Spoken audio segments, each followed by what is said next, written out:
29日，美国众议院举行听证会，关注维吾尔人权危机。近期有关东突厥斯坦大规模拘禁数以10万计的维吾尔人和其他穆斯林的消息揭露出来后，国际社会发出强烈谴责。美国众议院外交事务委员会亚太小组委员会星期三就这场人权危机举行听证会。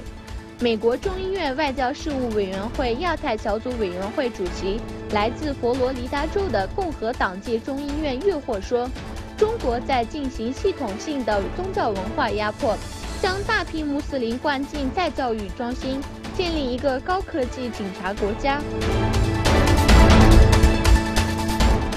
东突厥斯坦铁路暂停售票。乌鲁木齐晚报9月26日报道，因旅客列车运行图调整需要，新疆铁路暂停发售旅客列车车票。消息称，自即日起暂停发售10月22日及以后铁路实发直通，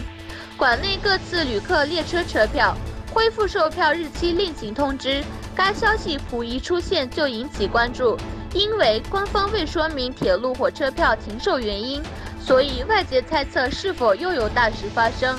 今日有报道称，羁押100多万人的东突厥斯坦再教育营人满为患，当局正设法分流被羁押者，这些人很可能被转移至其他省份。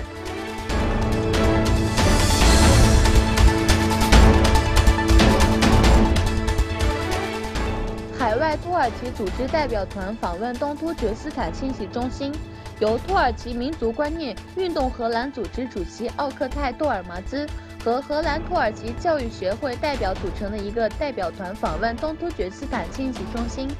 代表团与东突厥斯坦清洗中心主席阿布都杰利利·卡拉喀申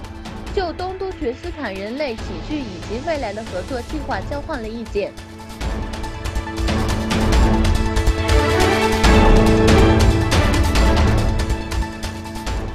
东突厥斯坦独立运动在巴黎举行全体会议。位于土耳其的东突厥斯坦文化与合作协会主席图姆图尔克表示，来自20多个国家和15个组织的210名代表在巴黎举行会议。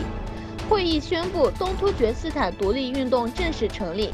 参会代表包括土耳其伟大团结党主席穆斯塔法·巴斯提吉。